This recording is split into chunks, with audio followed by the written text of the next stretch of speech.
Joe, welcome to the Asians Represent podcast. It Thank you. has been go for it. You go for it. Oh no, I was gonna say, like, I'm, as a longtime fan and longtime friend of yours and longtime person who was joking about how technically I was able to be on this show. It's good to finally be on. Yeah, we've been joking about you technically being able to be on Asians Represent for a really long time, and the stars have finally aligned in a way where you can not only come on Asians Represent as my friend, but also come on Asians Represent for a very important topic in the history of our show. So, for our listeners, at the start of the pandemic, we made a decision to read several TTRPGs live on our Twitch account. And one of those TTRPGs was the current edition of Legends of the Five Rings, the core rulebook. And we read that over the course of 40 hours. I think it's 40 streamed hours. Yep. And it was very important in the history of our channel because it was an evolution in our content.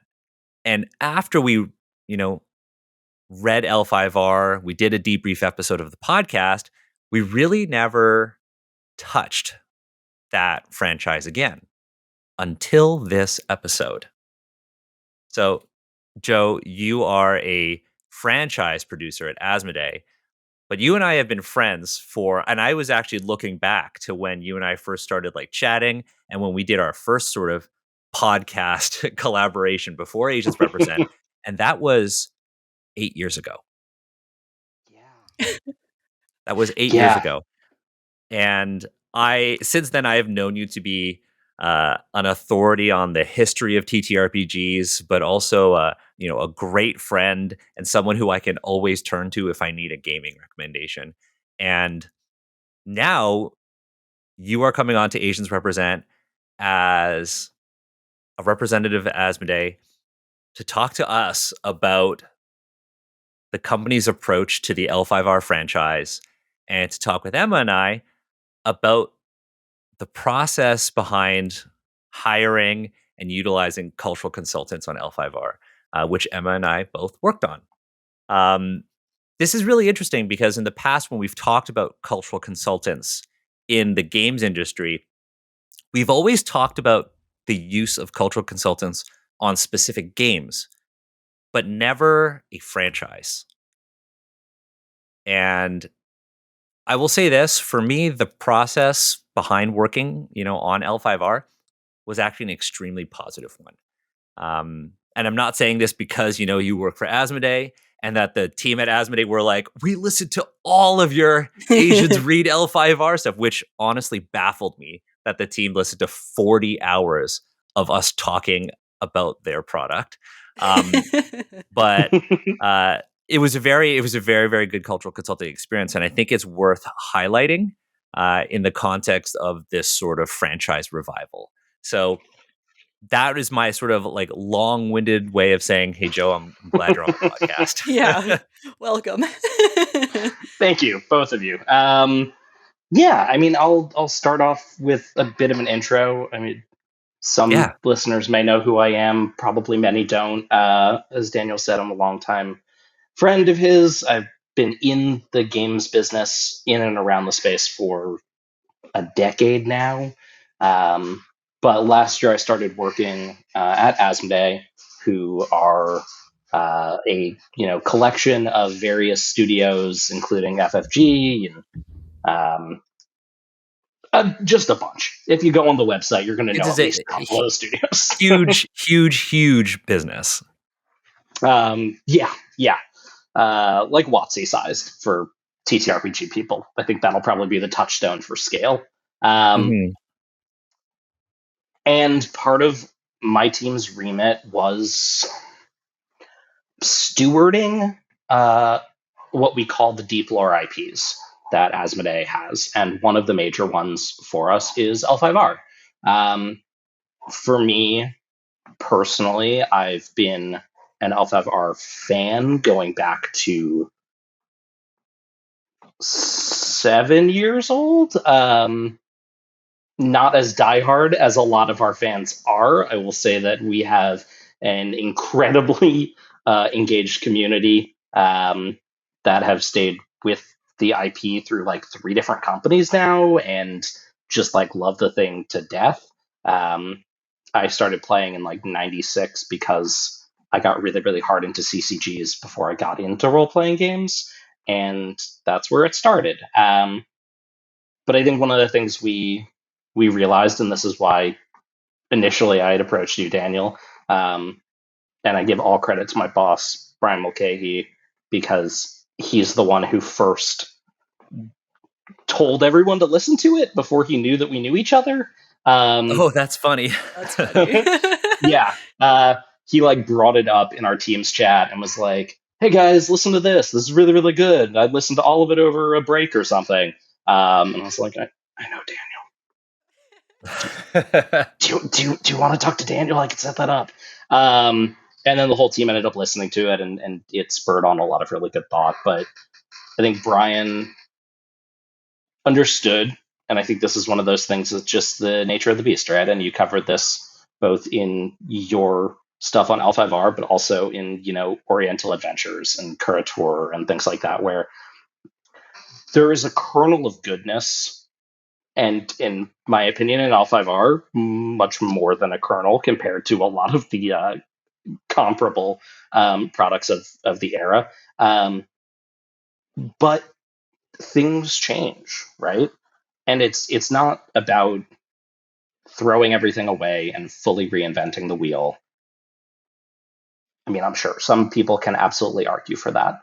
I think that is a path forward. I don't think it's necessarily the path forward that we wanted to go with. I personally didn't.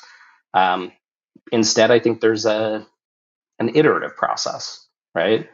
And that's always been part of my thinking. And frankly, we'll talk about this more about the benefits of iterative processes, which is why we did the consulting the way that we did it.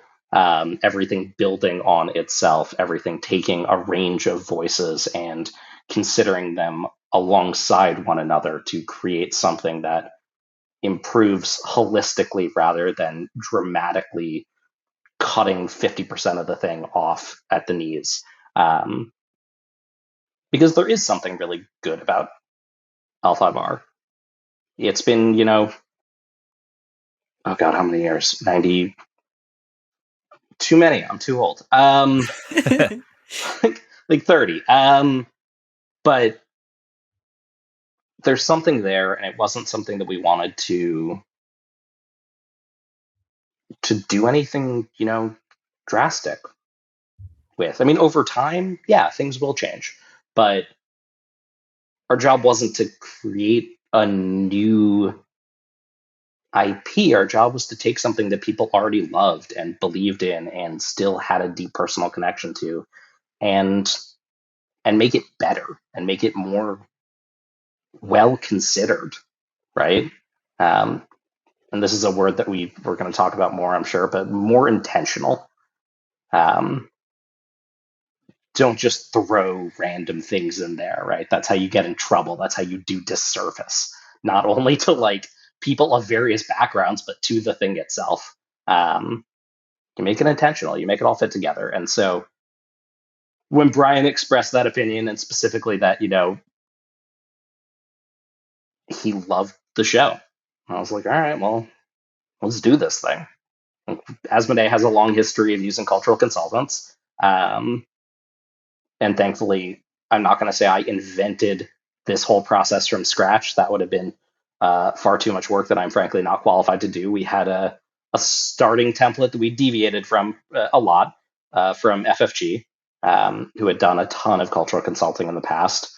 But yeah, it was like, all right, cool. I understand the mission. I understand why we're doing it. And hey, I know somebody I can ask to get us started on the right path of picking people who would be good voices to speak on this. And that's Daniel. Yeah, that I did not know the backstory behind the entire team having to watch that series. I wouldn't say having to. Brian wouldn't be like, hey, here's literally a work week. You have to listen to this group of people talk. Yeah, just stop working for the next 7 days and just do this instead of your job. No, but people got really into it, and it was for like a few weeks. Like every now and then one of the team members would like message in Teams being like, oh, I just listened to this episode, that's a really, really interesting idea. Or like, what do we think about this that they just brought up here? I had never considered it in that light before. And the more that happened, the more I was like, all right, well then we need to enshrine this, right? We need to make this not just us listening to something that was created that we're getting benefit out of, but something that we can do in the way that makes it the most helpful, right? Incorporate these individuals and others into the process rather than just pull from it. Yeah, one of the things that people often said about our series was that, oh, you've basically just provided 40 hours of free consultation Yeah, free. to a company, right? If you go to the Asians Read Oriental Adventures, we basically did 40 hours of free consultation for WotC, or I guess historically TSR. Um, but you approached me and were like, "Hey, I mean, I knew you had been working for Asmodee for a while because we were in a long-standing game. Mm-hmm. We still are in the same group together, and it's been like 3 years. You have killed two of my characters accidentally as a fellow player character, but you approached me and you're like, "Hey, we're gonna be doing this L5R thing. Can you help me assemble a team?" And you and I like sat down virtually and we went over a list of all of the people you found. You basically did this deep dive into anyone who could have possibly been a really good fit for this team. You had a budget and you and I kind of like talked about each one. There were many that we didn't know and we looked them all up to make sure and we picked a team. And I would say we picked like a really diverse team, a lot of different experiences, all suited to what Asmodee was looking for this review of L5R. And I will reiterate again, the process that you folks use is the process that I think many, many large companies, because this is not something that a small indie publisher can do. Yeah. But the process that you folks employed is something that I think companies on the scale of like WotC and Paizo should employ moving forward. So we talk about cultural consultants a lot on this, and I'm gonna ask you this question, Emma, after providing my answer first to give you some time. But when I'm working as a cultural consultant for a company, be it WotC, be it like a small publisher, be it like Critical Role, what I will typically do is I'll receive the materials from the company, I'll review them, and then I always send back a document. And cultural consultants each work a little bit differently. And we've also mentioned that the qualifications of a cultural consultant may also vary. It depends on the nature of the project and what's required. But usually it's this combination of, lived experience, being of the group you are consulting on, and or, academic expertise. And when I provide my feedback, I usually provide a summary of my findings and then I provide a breakdown of a things that are of a critical focus. So content that in its current state can cause harm. I provide a cautionary focus, so content that can, if you develop it further, can cause harm. And then, of course, things that are general recommendations, things that should be included, things that would be interesting, or things that would be helpful to the readers. And then I send that back. And typically, after I send that back, that's pretty much it. I don't know what's happening with the product until I get an email being like, "Hey, what's your address? I'd like to send you a copy of the book." Or I show up to an LGS and I see the book and I'm like, "I didn't know this came out." But that's usually the end of it. I send my feedback, I get paid, and that's pretty much how I operate as a cultural consultant. What about you, Emma? Very similar, but these days I tend to put all my comments on the documents that are sent to me instead of doing something separate, which is how I started. But yeah, for the most part, it's read through, overthink, write out a bunch of stuff, and I try not to go into like professor mode, but then also provide context. And then, yeah, you usually send stuff in and you may or may not get follow up questions. And it's very rare to see the thought process behind how they integrate what you've handed over, if they integrate at all. And I've actually rarely seen, I started a lot more recently than you, Daniel, so I haven't seen that many final products come out of some of the stuff I've worked on. Not yet. Not yet, not yet.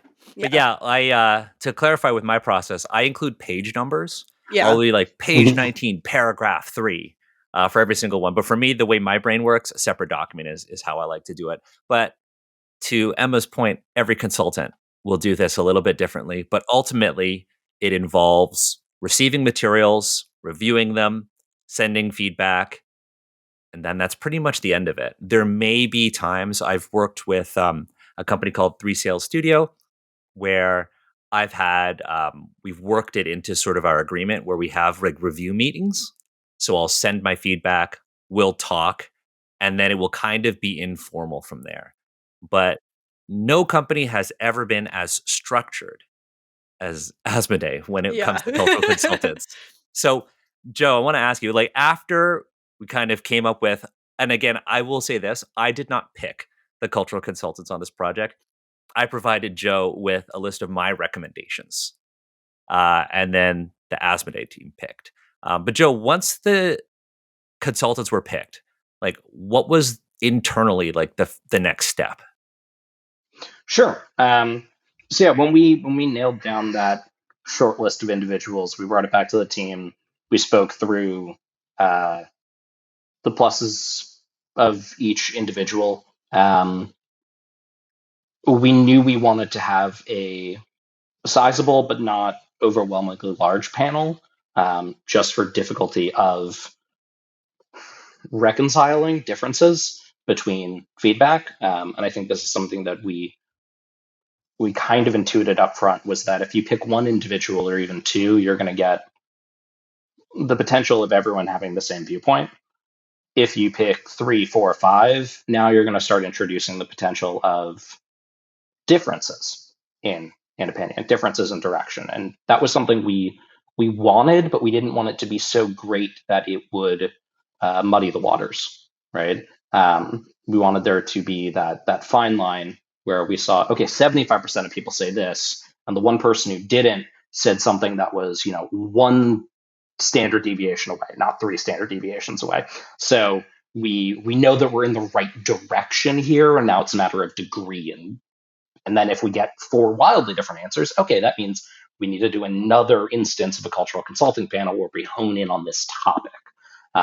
That's usable data for us, rather than just 10 people who give us entirely different opinions and then we don't know what we're supposed to be doing. But the next tangible step was, we have what are called the starter kits, and that's an internal designation. Basically, it's the core material to explain an IP. So in the case of L5R, it's Adventures in Rokugan, the 5e SRD role-playing game. It's the 5th edition of the Legend of the Five Rings core rulebook.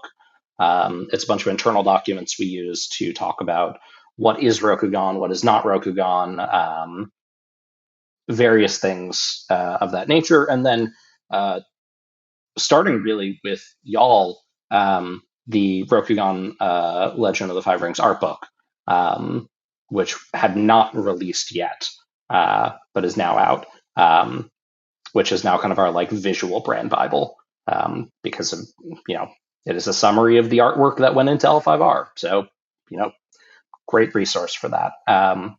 And so the next thing was, once we had selected the individuals, to supply you the starter kit like you were any NDA partner, and basically say, hey, please read through this at your leisure, right? We didn't want to influence direction in any way whatsoever, right? I think that's probably first on the big differences from a product.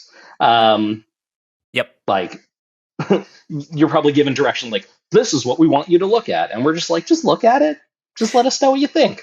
And we wanted to start with that cold read because we didn't know what we didn't know. We had our own either past notes from cultural panels going back years or our own best judgment, but we didn't want to bias people. That would make your feedback inherently tinged in a way that we didn't want. So it was cold read. So we provided you that. We gave, was it like a month? It was a while to just look over it at your leisure. And then we did a call, and it was just us saying up front, hey, this could be 30 minutes, it could be an hour, however many thoughts you have. We're going to ask no questions whatsoever, except for some very minimal ones at the end. Please just ramble at us. Tell us any thought, big or small, about anything whatsoever. No care of where you focused your attention, what caught your eye. That's what we care about. And so that was the big, I'd say, step one is don't bias the people who you're asking to give you an unbiased opinion. Yeah. I thought it was really interesting because I know like Emma and I found like similar and different things. Like, you know, for me, a lot of the material culture that you saw in the art, I commented on. A lot of the Mm-hmm. things that were Chinese coded but placed really weirdly in the world and the art, I Yep. commented on. I liked that there were separate meetings. It's like your team and Emma met separately from me. I don't know what happened in that meeting. I mean, Emma and I obviously talked Rambling. about L5R. A I was lot of like, rambling. I don't know what I have to say. I'm like, but then there's this thing. Oh, and another thing. Oh, and another thing. That was good. That's what we wanted. That was Yeah. exactly what we were hoping to get out of that step. So yeah. Yeah, Yeah. And and you're not only oh, go ahead, Em. Sorry, I Emma. really fixated on the contributor guidelines because to me, that was something I wasn't expecting to see, but was nice. And also something I think that heavily influences the product going forward is what you tell people who are contributing either art or writing about what they should be doing here. And then I just saw a bunch of stuff. I'm like, oh, I have words. And I started just commenting. Yeah, Joe didn't mention this, but there was a document that we were sent, and it was basically a do's and don'ts document Mhm. for L5R. It was like, do this or and don't do this. And some things were like really interesting, and other things were, I think, probably brought up by every single consultant. The one point that I made there's a in the do's and don'ts document, there was a point and it says Rokugan is not Japan. And I remember reading through this, and Emma and I were hanging out and we were talking about it, and we were both like, but Rokugan is Japan in a way. And L5R isn't trying to not be Japan. It's very much inspired by Japan, and it has so many Japanese cultural signifiers. And in a way, you can't say it's not Japan and then use Japanese terminology and use Japanese visual sort of signifiers. Um, and we had like a really good conversation about that. And I'm assuming that came up in your first meeting as well, Emma. Oh, yeah. Yeah, definitely. And so, So even that's interesting because that was something that we heard a lot. We spoke about definitely in detail as we went forward, and we'll talk about the later steps and how that influenced some of the later steps as well. And yeah, we're revising that. There are a lot of caveats. There's a lot of nuance that was not there in that direction. But also, even then, only 3 out of 4 consultants flagged that at all. You two, obviously, I won't say who the other one is, because I don't want to, say anyone did this, anyone did that. But like even then, like between the two of you, there were differences. But like Daniel, you and Hiromi had a lot of similar notes. But then also, Hiromi had a lot of notes that were the same as Mari, but totally opposite to you. And it was really interesting to see these nuances and like where the agreement was, what everyone hit on, and then what people not only didn't hit on, but sometimes gave completely opposite answers on, which was fascinating. I think we wouldn't have seen otherwise. that's really funny because like Hiromi and I spoke only very briefly Cool. about L5R. We really didn't talk as much as Emma and I talked. And then I barely spoke to Mari as well about it. So that's actually really funny. I did not know that Hiromi and I had very similar feedback. That's funny. But yeah, I thought that was, and at that point, after we had those meetings and after we had submitted our feedback, like our digital feedback, that's typically where the cultural consulting journey ends at most companies. But it was actually only the start for like you folks. So like after we had those sort of intro calls with the franchise development team and submitted our feedback and had that sort of conversation about our thoughts, internally, what happened next? So we made an ask of everyone. Thankfully, as experienced professionals in cultural consulting, you already had done this in your own note taking, but we asked for, beyond what you said in the call, detailed notes of everything that you had found, because maybe something had been elided over or you had further thoughts after speaking them aloud. And once we had all those notes in hand, I went through our recordings of all of the calls. I went through all of the notes and I made a master list of everything everyone had said. Where it was replicated was noted, not how many or who, just that it was. But just have a kind of single source of truth document where it's like, here's everything that we've heard. And I imagine there are some companies who do that, right? Otherwise, you're just having a conversation and then it just scatterbrain escapes you by the time you're ready to implement anything. So I imagine this kind of like single source of truth document does hopefully get made. But I think the next thing, and this is probably the part that like me having my educational background thought was sensible, and most people probably would not mess around with survey design by choice unless they have a gun held to their head. Was I wanted to create a survey of both fill-ins, multiple choice, Likert type scale questions, like a proper, almost academic grade survey, because as many answers as we had received in that first portion, 2 times as many questions opened, right? Someone would flag something and we'd go, okay, but here are the 3 branching possibilities from that. And we don't have a note. And not only do I not know what they think about it, but we have 3 other people who didn't flag this at all. And I want to see if once we bring it up to them, they feel similarly, they feel differently.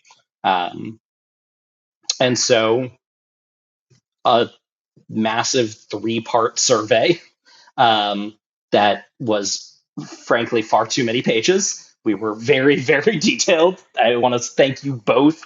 And also, Hiromi and Mari, if you're listening, thank you for dealing with the size of the survey that we ended up putting together. But we didn't want anything to be missed, right? And things invariably were, right? And we're going to do future consulting processes because there were things that even after people answered all of these questions, we still went, well, when I look through all the data and the notes and the responses and the call logs, I still don't know.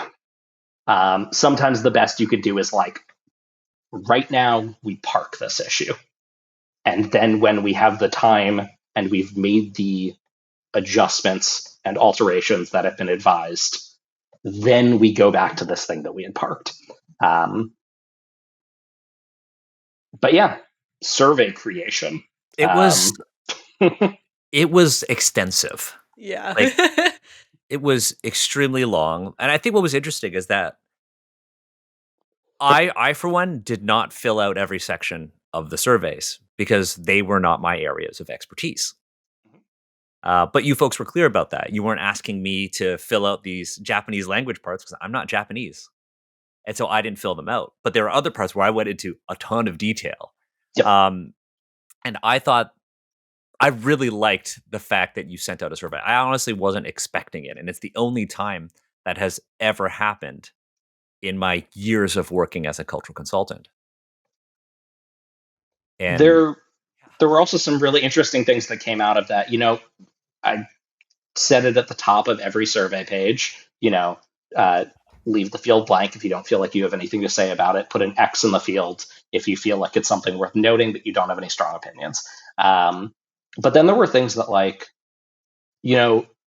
Mari having Okinawan heritage, having a knowledge and life experience background around it, was invaluable when it came to the Mantis clan, right? Because they are very Okinawan and just kind of the smaller islands of the Japanese archipelago coded.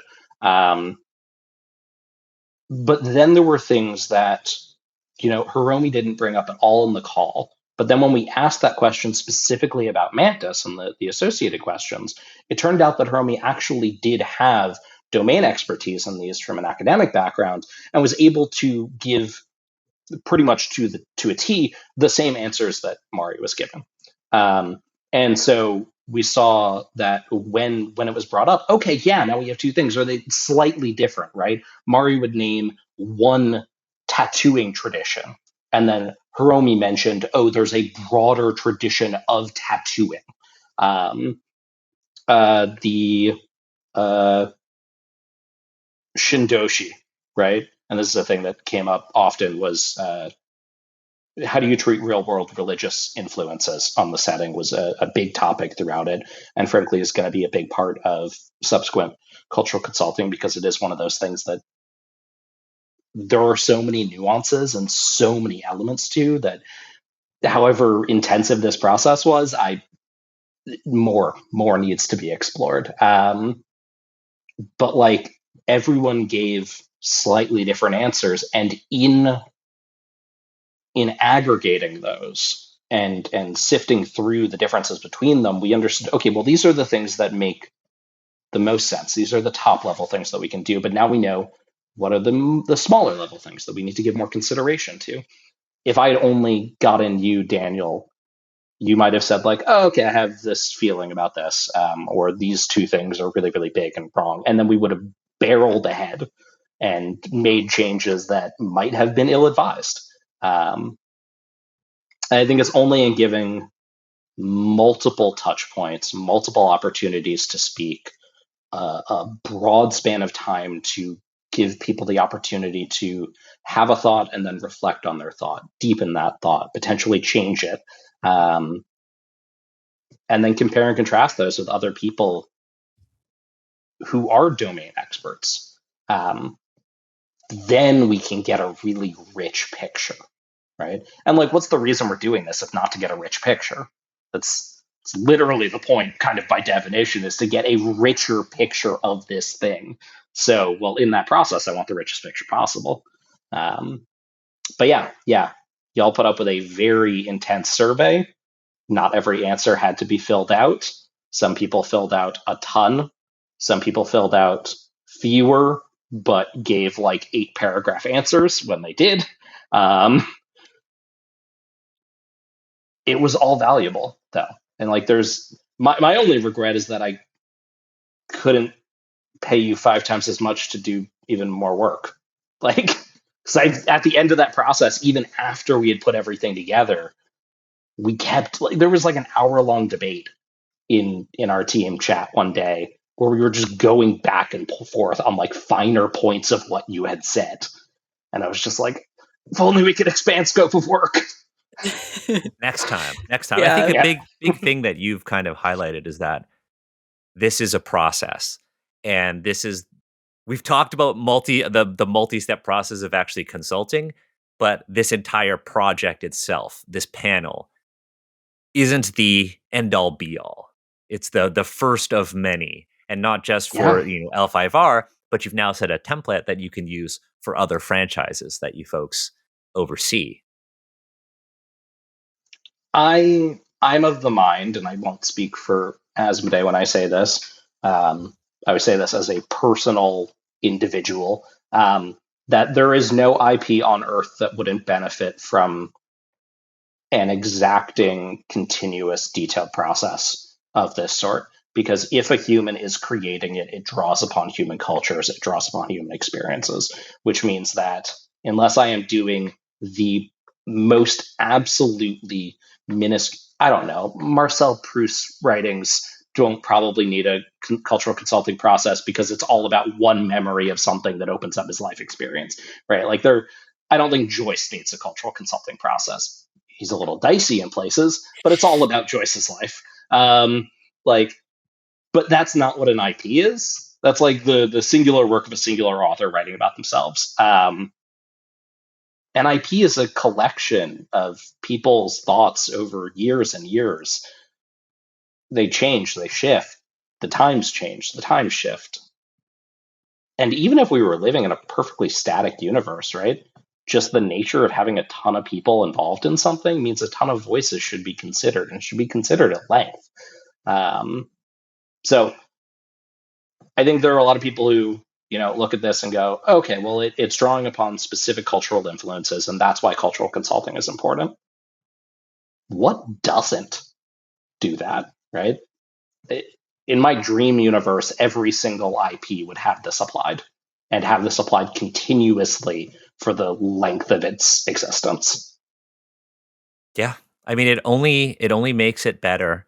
I mean, it only will make the IP more inclusive. It will only make it deeper, right? Like, and this isn't even the end of the journey. Not only have we filled out this questionnaire, but you also collated everything and then Yeah. sent us back an extensive 28-page deck with all of your findings, right? And not only that, you've not only said, hey, this is what we found, but this is what we're going to do, right? Yep. And there's a lot, and I know, Joe, you and I have talked about doing a follow-up to this episode, kind of going over these things. But there are things in here where probably the one that we talked about the most and joke about, admittedly, the most was honor and dishonor, right? And in this deck that you sent us, you were like, hey, we're not using those words, right? The way we kind of understand them in the West doesn't match East Asian traditions in a one-to-one way, right? And these are other words that we can use. And these are words that were obtained from the cultural consultants. Because I Yep. vividly remember there being an entire section about honor and what are some alternatives to the word honor and the word dishonor. Yeah, that was a fun section to come up with. So just for everyone who didn't see this, what we did was we asked as a noun, as a verb, and as an adjective, here are a range of synonyms for these words for both honor and dishonor. Now, on a scale of 1 to 7, how appropriate are they? And how, I don't remember if the term we used was offensive or not. I think we I used don't a different, remember. a similar concept. And then we did a grading across them, and above a certain threshold, they were acceptable to be included. And that is how we determined what words were good. And even then, it was really interesting because there were times where, like, I think there was I don't remember exactly what it was, but Daniel, you gave something a 7 and someone else gave something a 2. And we were like, okay, well, now we have to consider outliers. Like, Yeah. like I know I went really hard on some of those words where yeah, you were definitely, Yeah. but I appreciated that because there were many times where you were an outlier, but we had two columns for that. We had pure statistical average, and then we had a weighted average column. And like even then, seeing the difference between those two was super useful. But yeah, we created this big deck because at the end of the day, however much it's important for us, I don't want to put this in the most uncouth way possible, but like to extract value from this process, right? Well, Yeah. if we're doing this, it's because data. we care and we want to get information out of it that's usable. That's the point. Yeah, it's quite literally the point. But it's also important that we are accurately reflecting what you feel you said, right? And so I provided this big deck. I also provided all the raw data that we had in case anyone had any interest in digging back through it, seeing if we were summarizing what they said or we were adding meaning into their words that they didn't feel they had said and where that confusion might be. Some people came back and gave feedback on the deck so that we could refine it even further. But yeah, at the end of the day, we wanted there to be a thing we could point to, right? Like if this is an ongoing process, there is never really a final deliverable. But in as much as this serves as a log of where we were and where we're going, and then we can check against this in a year and say, hey, these were the things we said we were going to do. How well did we do at this? Are we actually taking their feedback into account or using it in materially important ways? And we're already starting on some of that, right? Like, Daniel, you did give probably the most feedback on material culture. That is your domain expertise. But already we understood, like, from the moment you said that, Andy, our visual director, was just like, yeah, okay, 100%. I do need to start working on that because it's critically important. I can't just tell somebody who's being commissioned to do a piece of art something. They won't have the background knowledge, right? We can enshrine this, we can write this down, but that's what a material culture guide is. I vividly remember there was a piece because Emma and I remember talking about this with Emma, and it's in the Art of L5R book, and it shows this Emerald Magistrate riding a horse.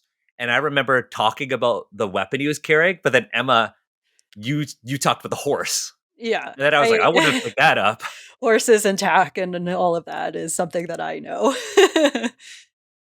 And like, I love that you folks are going to basically develop a guide for artists. So we don't see things like, oh, we don't want a fake Asian language. Or, hey, Yeah. I understand that. I think there was another piece in the Art of L5R where the artist is trying to depict the sun shining through a fabric. And clearly, like, the characters are drawn on one end, but you're viewing it from the other. And it looks like they're reversed, right? And I remember writing, why bother taking that risk to begin with?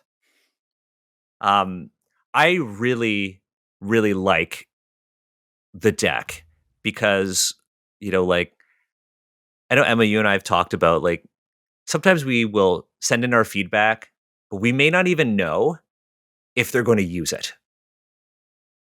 And as a cultural consultant, one of the risks you take is taking a job and then ultimately being worried about your reputation and how you're perceived by others in the industry if your feedback is not taken into account and you are still credited as a cultural consultant. And I've worked on projects where I'm like, don't credit me. Don't credit me. And they are small projects, but having a deck like this actually is a good show of faith and trust building from your team, Joe.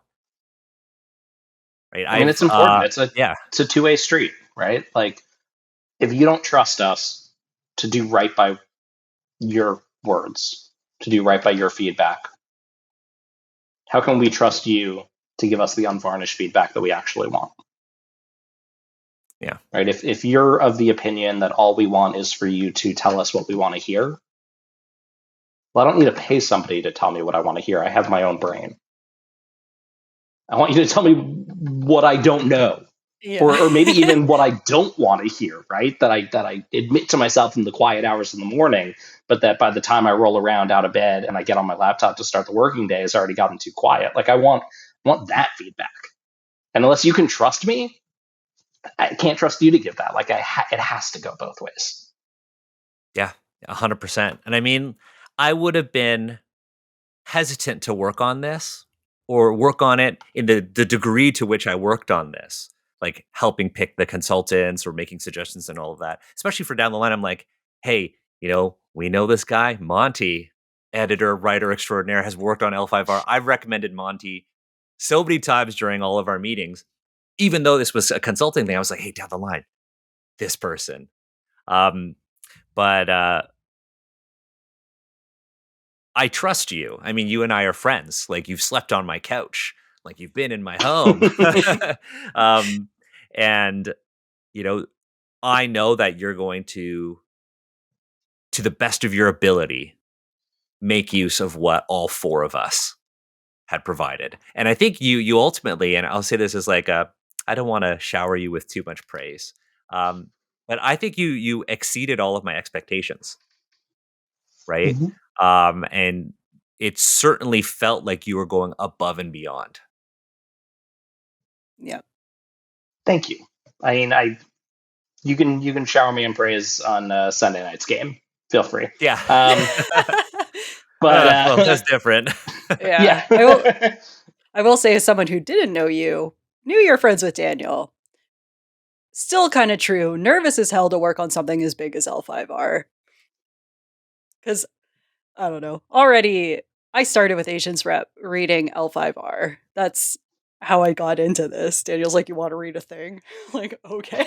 I literally was like, "Hey, I'm reached out to you on Facebook," and I was like, "We're reading this book. I know you don't play Have you like heard of tabletop L5R? RPGs. You want to read it? You want to read it live in front of people and be judged for it?"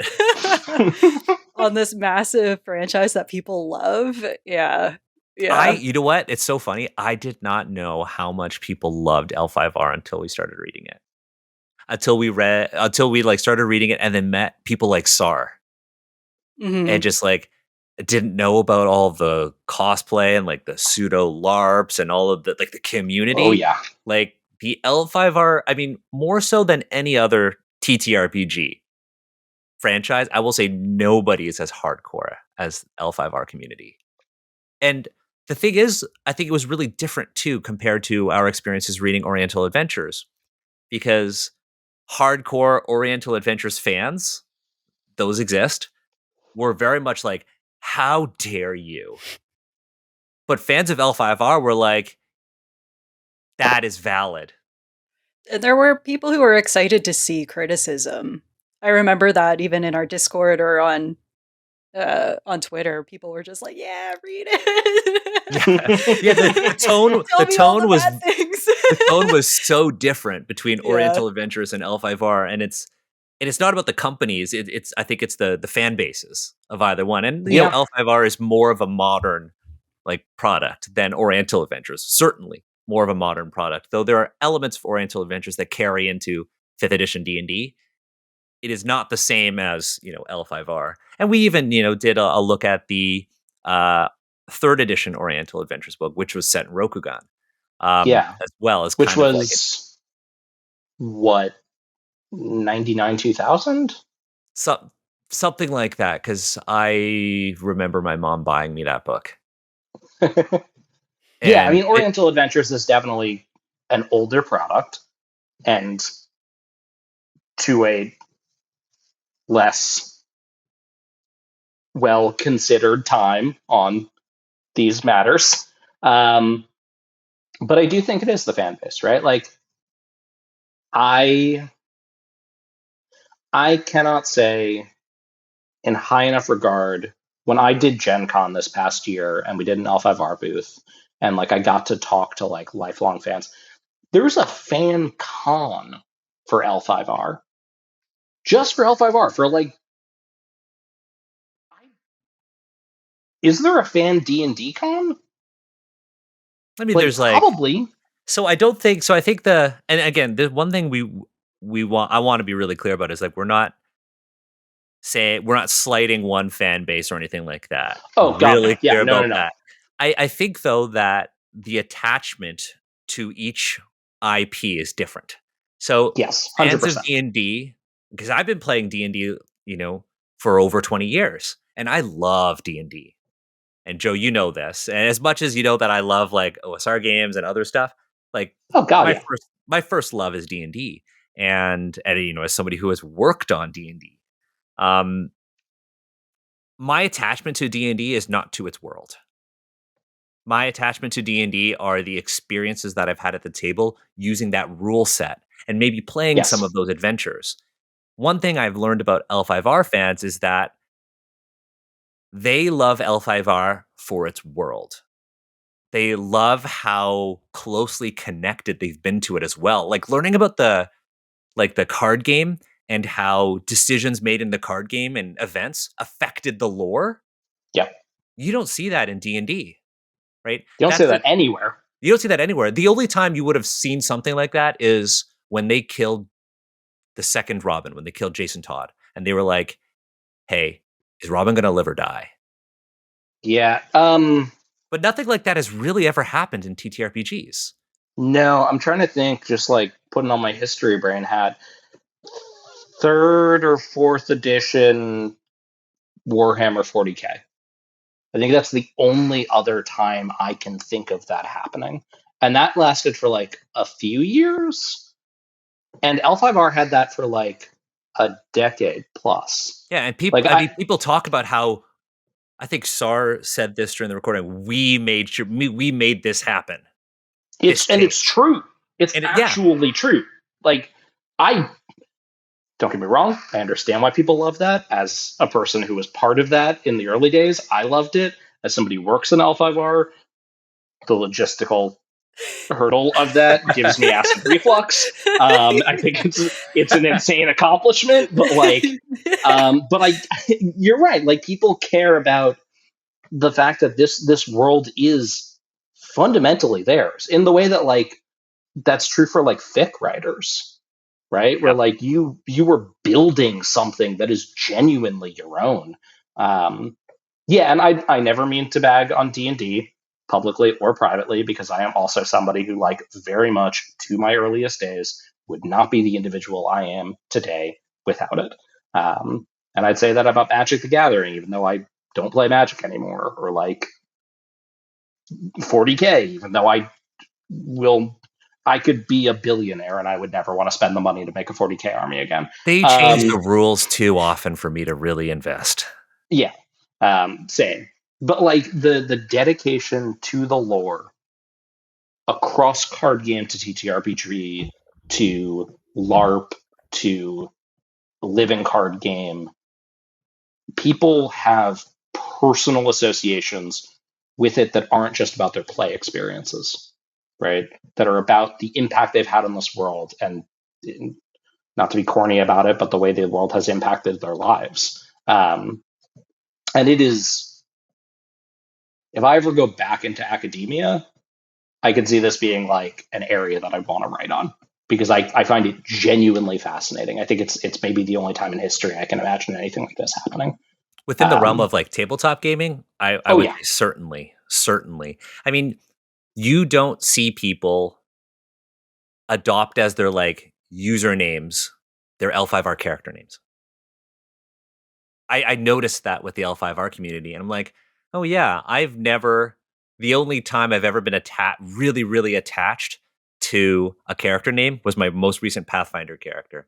And it's not because that character was deep and meaningful. It's because that character was a vulgar puppet gunslinger. In the worst way possible. Unhinged. Yeah. Super unhinged. But again, like, the L5R community is so deeply connected to the lore. This actually impacted my own feedback. And I remember talking to you about it when I was recommending Emma, because I was like, I remember saying, Emma is like new to this industry, and this would have been the biggest IP that Emma would have worked with. And I told you, I was like, Emma's just going to tell you. She's just going to say it. And there's no like business mindset in there. Not to say you're not business oriented, but Emma doesn't give a fuck. Just that's our F-bomb for the episode. Yeah.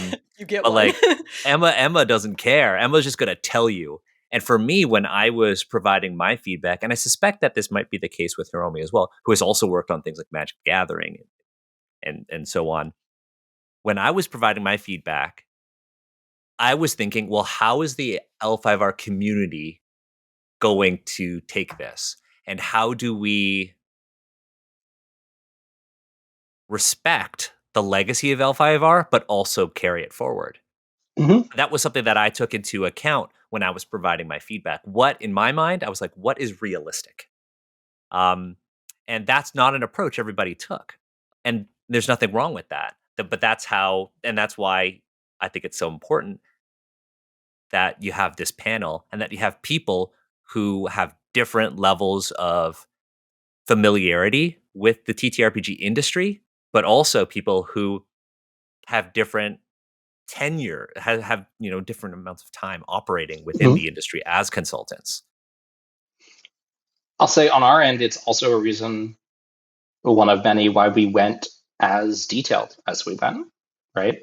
Because maybe somebody in their first round gives feedback that sounds like it would never fly.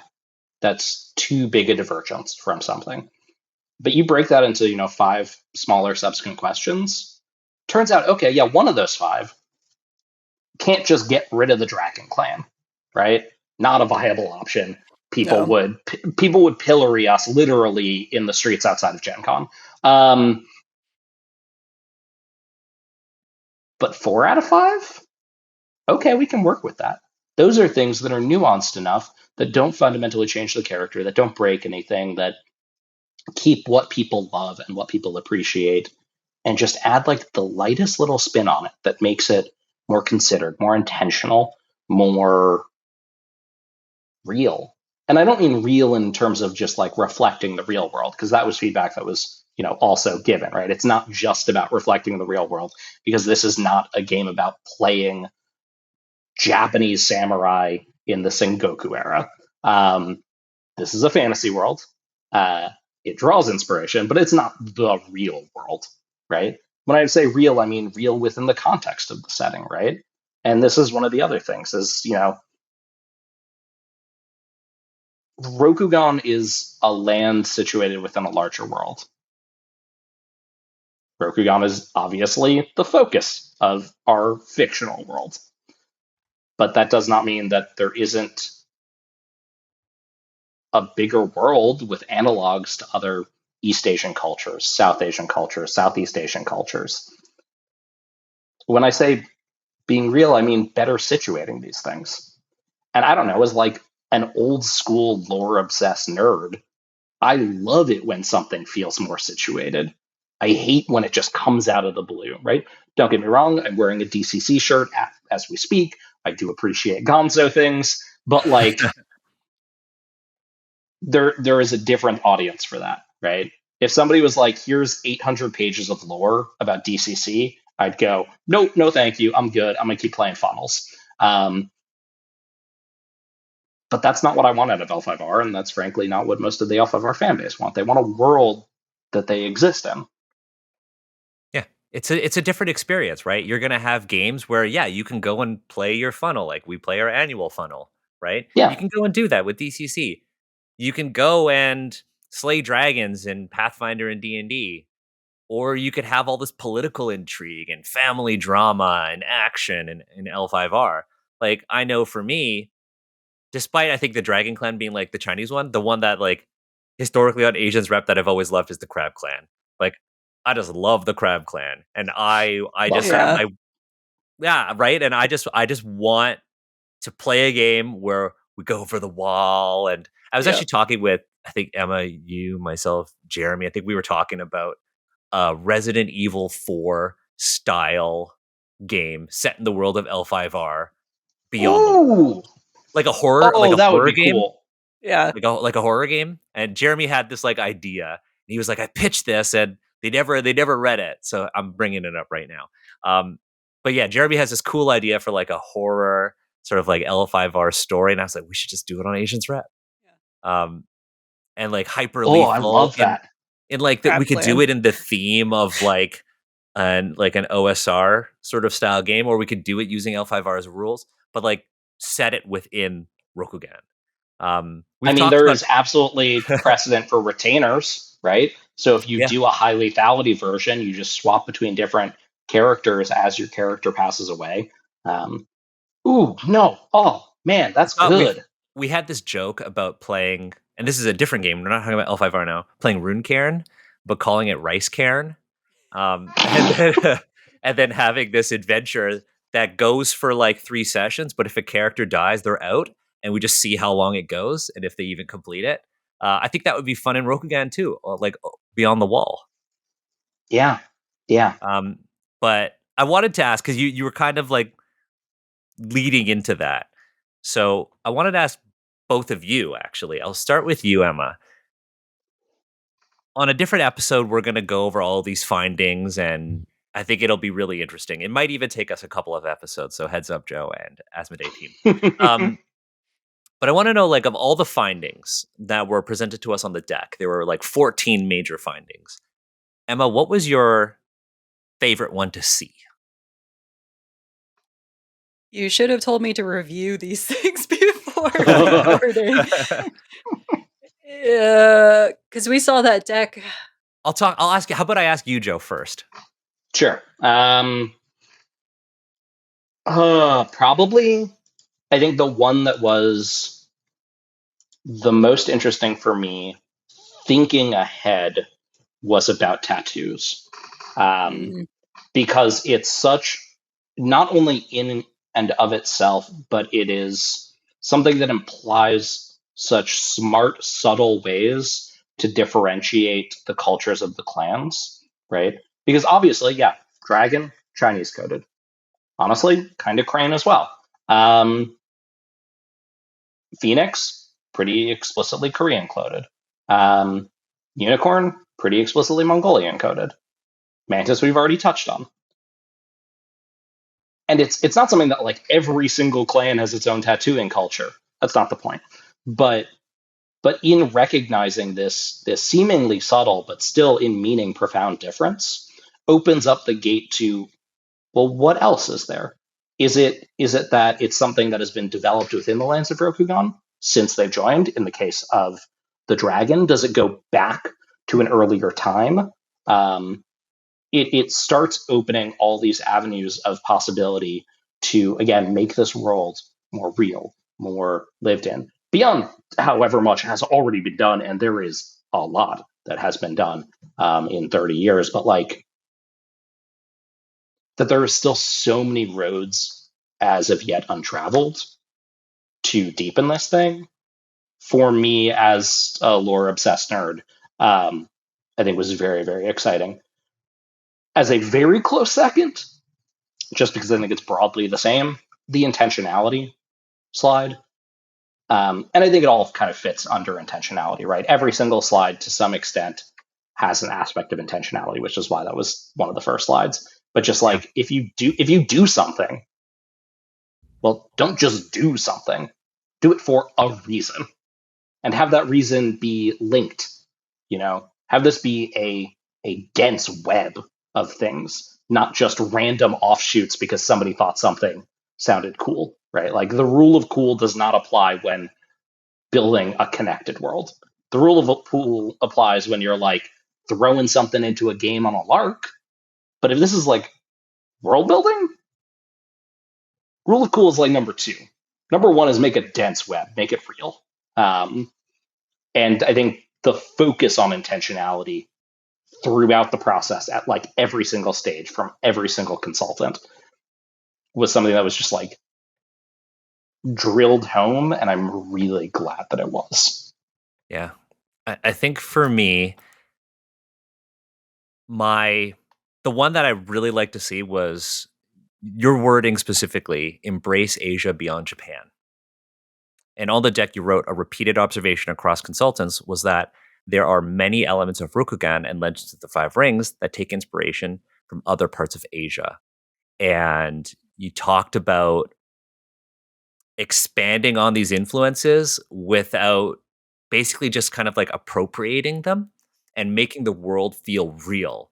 I know in our debrief meeting, we kind of talked about like, well, what happens across the sea, right? What happens? Like, what is there? And well, where you don't have to have a whole game there. What if there was a book? What if there was a novel that kind of expanded that part of the world? And I also loved how we kind of, a big point of our conversation was, okay, well, why does Fu Lung have a Chinese name in Rokugan and nobody else really has Chinese names? Right? And why does this major character have this? And how can we expand that? And how can mythical characters be viewed from more diverse lenses within the world of Rokugan? they have Chinese names and Japanese names. I like that conversation. For me, a close second is honestly the materials. Like the idea Duh. of having a materials guide, because like I'm a nerd for those 3.0, 3.5 supplement books. I do not care about adventure books. I have a lot of them, but I don't care about those. I love the like arms and armor books. I love the class supplement books. Like my favorite D&D book is Complete Warrior. I love Complete Warrior. I think that book is excellent. Very good. But I would just sit down and read an entire book about what are the weapons of Rokugan, and then just reading about them all. Or like, there's a note here: horses versus chargers versus ponies. I don't know what a charger is, but I want to know. And if I'm going to run a I can game of tell. L5R, I would love to see that, because for me, that brings out my immersion, right? Like, I want to know what kind of clothes people wear. I want to be able to. My hope is that you can equip people with the correct tools to enhance their role playing, right? Like a lot of people are going to struggle with saying, well, what are they wearing? Right? Well, now it's possible that we can have a guide, or we can equip artists with better materials so that there is more representation in the art, and the art better reflects the cohesiveness of Rokugan. So for me, again, like the looking beyond Japan is really, really exciting within the context of L5R, because it strengthens the identity of Rokugan if you go beyond it. And I think a lot of people might find that counterintuitive, but because Rokugan is made up of this combination of Asian influences, fleshing out the world beyond it only makes them exist in a more cohesive manner within Rokugan itself. And then the material stuff is just me being a nerd. But what about you, Emma? I guess some of the stuff I wasn't surprised by, because they're overall trends that are starting to happen. But I liked how detailed some of the points were. And it was cool to see some of the details that I recognize as things that I talked about, or that there were specific questions about, like raw materials, like the different stones and symbolic raw materials, and what we could use or what is a good option. But yeah, I guess I don't really have. I didn't really sit there and think like, "Oh, I absolutely need to see this," or "They'll be mad if I see something else." So when I read through it, I was just like, "Oh, interesting." And for me, it was just like, "Ooh, data." and this is that, like, this is what I said, Joe. I was like, Emma's gonna like approach this like very differently from me. I'm gonna have like that industry sort of perspective, and Emma is gonna take that expert perspective. And I understand industry, but I also think that if you want things to change, you have to Mhm. sort of think differently every once in a while. So The I'm one thing very I good at thought, seeing where things might be too much or where it might not be viable, but it's worth pointing it out anyways and seeing what happens. I personally, what I think is interesting is the changing the name of characters like Amaterasu, because that's That something was you still see used in other oh yeah, RPGs. absolutely. Um, and there was a section of the naming conventions dedicated just to that. Um, I will say, just as an aside, pretty much the entire Jade and Obsidian slide would not have existed without you, Emma. Yeah, Um, yeah. you brought it up, and then when we put it into the surveys, it was one of those things people are like, "Oh Yeah, yeah, I had a lot to totally." say in the survey about that, but Yeah. wasn't in my feedback. Well, that's Yeah, archaeology, and I'm very familiar with the symbolic meaning of different stones and things and materials. So, yeah, that's something that's always struck me because, yeah, I'm getting a little tired of everything being jade. yeah. I mean, we've talked about like having as part of the material guide. You know, we didn't realize there were distinctions between jade, jadeite, and nephrite, right?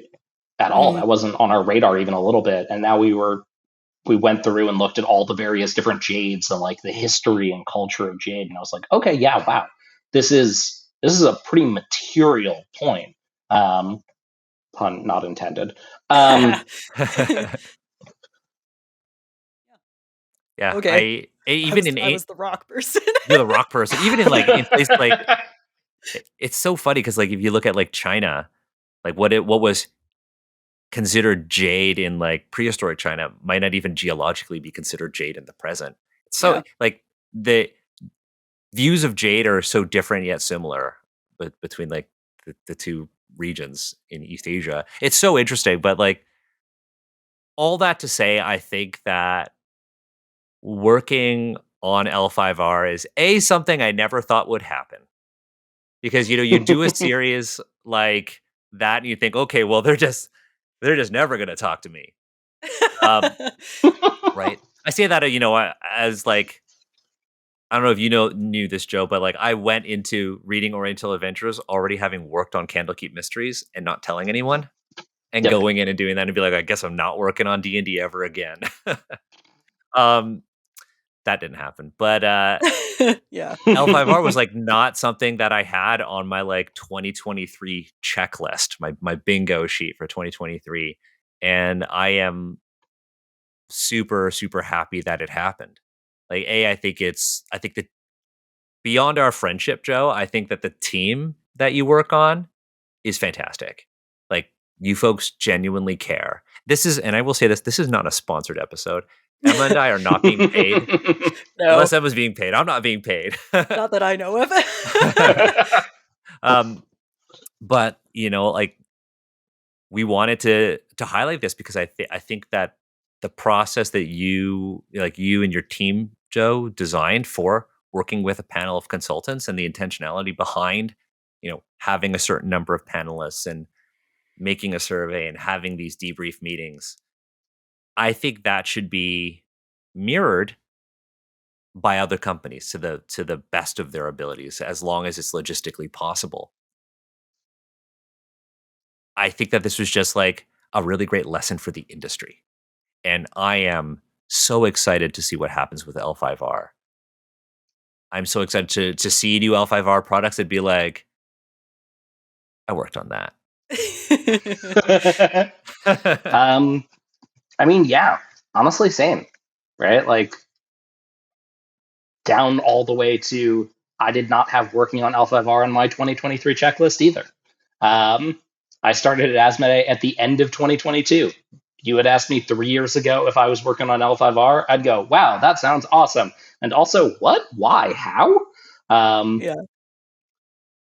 And I am really proud of the team. I think we have a bunch of people who genuinely care, not only about doing right by all the fans, but by doing right about future fans, doing right by future fans. And yeah, we've announced a lot of new L5R stuff coming up. Um, there will be more. There is interest.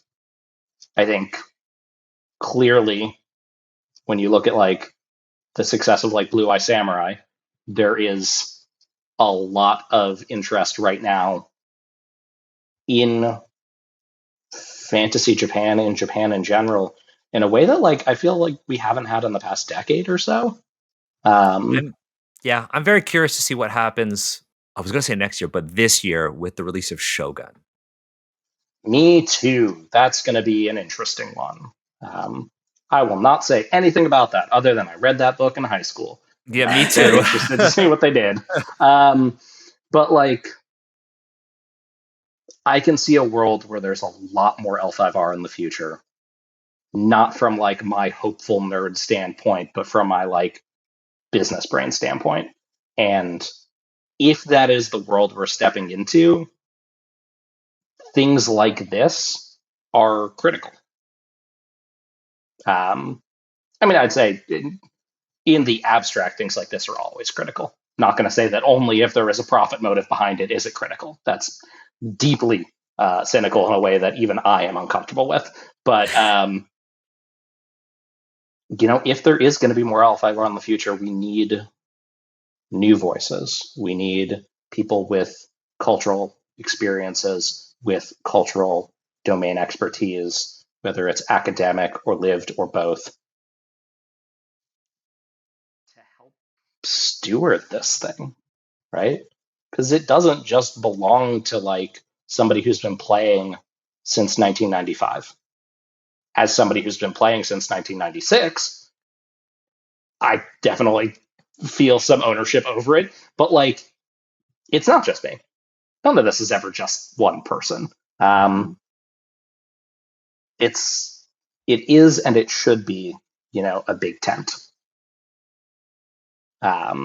So doing right by y'all, you doing right by us all doing right by fans. Like, this is to me the way it should just be in analog games, right? In every industry, but especially in one that's about like collaborative creativity and like welcoming in more people and letting our brains expand and create together. Like, well, yeah, from the ground up, that should be part of this process and should be done diligently and with a considered eye. Yeah. And again, you nailed it right there. It's also a process. This isn't a one-time thing.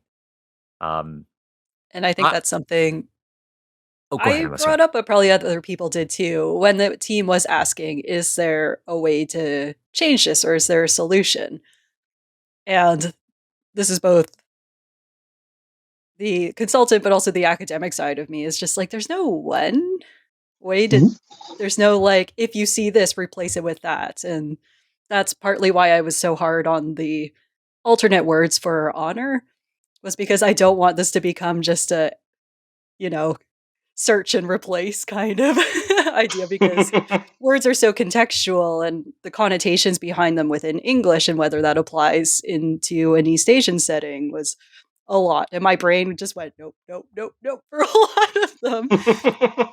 But yeah, we talked about this. So where for some of the religious stuff in particular, it's that we're just going to have to see what comes up and evaluate as we go. So consultation is never over. And this process, I don't think, existed to create a one guide to doing it No. different or doing it better. So yeah, here it is. I know we're going a little long, but you actually just said something there that I think has been in the back of my mind for a while, which is I wonder how much inaction or how much lack of detail in other consulting processes has to do with fear of inability to do the one right thing. Yeah. Because I think it is uncomfortable to take that leap and say, okay, well, you're not going to make everyone happy. Yeah. Yeah. Yeah. I think that's a really tough part about being a creator in this space in general. I mean, we as Asians represent, we don't make everyone happy, certainly. Absolutely not. Absolutely not. But that's not our goal, right? Our goal is to just try to do the right thing, understand that we'll make mistakes. And when we do, we learn from them and then carry those lessons forward in the next thing that we do, right? But that said, Joe, I want to thank you for finally finding a way to come onto Asians Represent. I want to, thank your team for, putting in all of this work, right? And setting a great example for the industry. And I really look forward to, other conversations about L5R, and having the community, new and old, kind of rediscover this new L5R. Thanks, And bud. maybe we play a game. Yeah, maybe we play a game. Yeah. Maybe we play Jeremy's horror L5R Beyond the Wall Crab Clan Resident Evil style game. Maybe we do that. I'm down for whatever. You know me. It's good to finally be on here. And yeah, thank you for going through probably, it sounds like, a more lengthy, arduous process than you were expecting up front. But yeah, we want to do right by people. We want to do right by fans, old and not yet even aware of it. And that's hard, and it can take a long time. And that's not a reason not to do the work.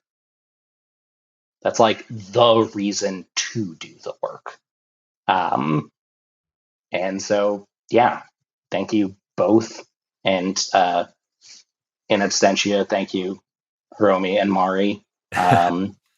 Like, you put in a crazy amount of work to help us get started, like, on what is a continuing process and like what will take years, because these things take a long time, but also will happen, and like only happens because we get like industry informed feedback from Daniel and academically informed feedback from Emma and like all the things in between, right?